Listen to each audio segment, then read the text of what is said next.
शुभमन गिल ने जिस लेवल पे किए हैं या गेल ने जिस लेवल पे किए हैं, हमारी तो डोमेस्टिक क्रिकेट में हमारे सामने तो पीएसएल के अंदर लड़के ने 100 किया ना, साहबजादा ने। बाकी हमारा सेंटर भाई बहुत ही फजूल, बहुत ही पैथेटिक और बहुत ही कमजोर है। किस बुनियाद के ऊपर आपने उसामा या साहबजादा फरहान जैसे प्लेयर्स को आपने बाहर बिठाया हुआ है? यार मैं तो पाकिस्तान सुपर लीग के फ्रेंचाइजेस के बारे में इतना कहूंगा कि शुक्र है ये इनका आखिरी साल है बतौर मालकान। आप देखें ना, साहबजादा फरहान अगर चैंपियंस ट्रॉफी में होते तो आप एक ओपनर के साथ गए थे तो साहबजादा आपको सर्व कर सकते थे, लेकिन हमने साहबजादा को मौका नहीं दिया। फिर बाद में अगर आप ये देखें T20s के अंदर देखें, मुझे तो उसकी वनडे की परफॉर्मेंसेज या वनडे कप, क्योंकि पाकिस्तान का मैं ज़्यादा देखता नहीं हूँ, मुझे तो उसकी T20 की परफॉर्मेंस, उसकी शॉट सिलेक्शन मुझे बहुत अच्छी लगी है। और वो इतनी समझदारी के साथ बैटिंग कर रहा था कि उसको मालूम था कि मैंने शॉट कहाँ लगाने। उसने कल जितनी देर तक बैटिंग की ऐसे लगा कि जैसे बैटिंग बहुत आसान है पिंडी के ग्राउंड पे करना। सो ऐसा प्लेयर जिसकी फॉर्म लगी हुई है, और ग्राउंड और पिच उससे पहले बारिश थी, उससे पहले आपको पता होगा कि वो मैं तो हैरान हुआ रिजवान साहब से कि वो इतना डरते क्यों हैं। टॉस जीत के पहले जनाब वो बॉलिंग करने चले जाते हैं। यहाँ न्यूजीलैंड में 3 वनडे मैच हुए, तीनों में पाकिस्तान टॉस जीता। रिपीट कर रहा हूँ, तीनों में हम टॉस जीते न्यूजीलैंड में, और तीनों में हमने न्यूजीलैंड को बैटिंग दी और हम तीनों वनडे मैचेस हार गए। चैंपियन ट्रॉफी में कितनी बार टॉस जीते और कितने बार मैच आ रहे हैं? चैंपियन ट्रॉफी में छोड़ दे, अब चैंपियंस ट्रॉफी गुजर गई है। यहाँ पीएसएल के अंदर रात पिंडी में बारिश होती रही है, भाई साहब ने टॉस जीता और वो डर गए, थर थर कांपना, पता नहीं कि नसीम शाह उनको खा जाता अगर वो पहले बैटिंग कर लेते। तो ऐसे फैसले हुए, तभी पाकिस्तान क्रिकेट भाईजान आज अगर इस नंबर पे खड़ी हुई है। साहबजादा जैसे टैलेंटेड प्लेयर, उसामा मीर जैसे टैलेंटेड प्लेयर, यार उसामा ने कल पहले 3 ओवर के अंदर 12 रन दिए हैं, हम उसको घास नहीं डालते हैं। क्या कसूर है उसामा मीर का? किस बुनियाद के ऊपर आपने उसामा या साहबजादा फरहान जैसे प्लेयर्स को आपने बाहर बिठाया हुआ है? इसके अलावा और कितने टैलेंटेड बच्चे हैं। सुफियान मुकीम को आप ट्रैवल करवाते रहे, आप उसको मैच नहीं देते थे, तो उसका रिजल्ट यही निकलता है। देखें, मैं गेम का हिस्सा है हार जाना, लेकिन आपकी क्रिकेट का लेवल जो नीचे गिरा है वो इन्हीं फैसलों की वजह से गिरा है। अच्छा, कल से सोशल मीडिया पे एक चीज सर्कुलेट कर रही है कि T20 में एक साल में 4 इनिंग्स में T20 में एक साल में 400 करने वाले बैटर्स में अगर बात करें तो साहिबजादा फरहान भी हैं। थोड़ा सा सुनिएगा। दूसरे जो बैटर्स हैं, क्रिस गेल जिन्होंने 4 सेंचुरीज की, उन्होंने 12 इनिंग्स में, विराट कोहली ने 15 इनिंग्स में, इसी तरह जोस बटलर उन्होंने 17 इनिंग्स में, और शुभमन गिल ने 20 इनिंग खेल के एक साल में 4 सेंचुरीज की। बावजूद उसके साहिबजादा फरहान 9 इनिंग खेल के 4 सेंचुरीज। यार हमारी साहिबजादा ने कहाँ पे की हैं? आईपीएल में की हैं। T20 में देखना, हमने तो अपना देखना है ना। आईपीएल में की हैं? नहीं, आईपीएल में नहीं की।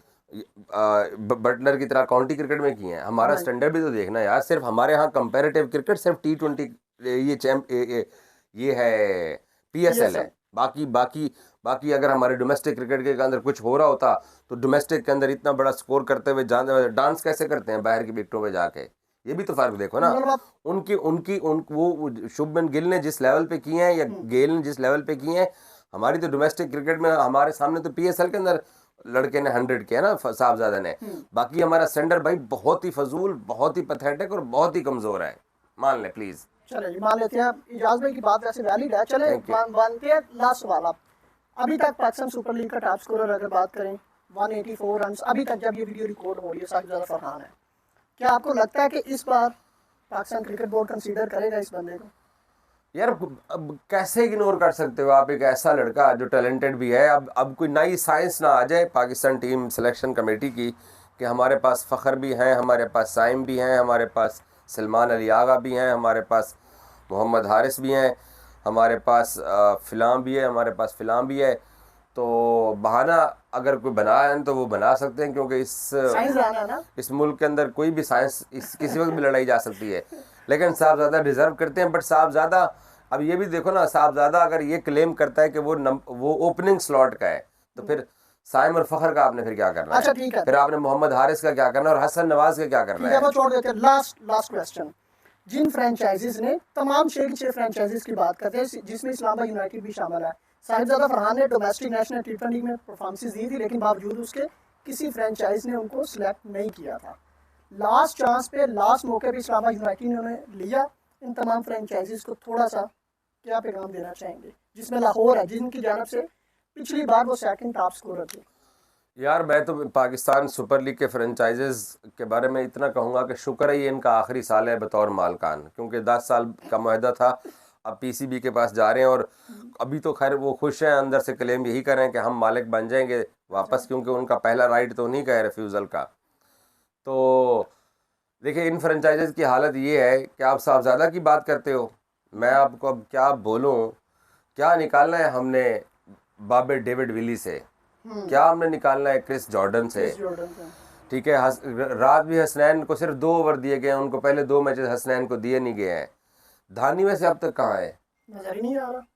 तो इन फ्रेंचाइजेज का क्या भाई, बस फ्रेंचाइजेज को कुछ भी ना कहें, ये अपनी क्रिकेट खेलते हैं, इनकी अपनी साइंस है और अपने हिसाब से ये सब कुछ कर रहे हैं।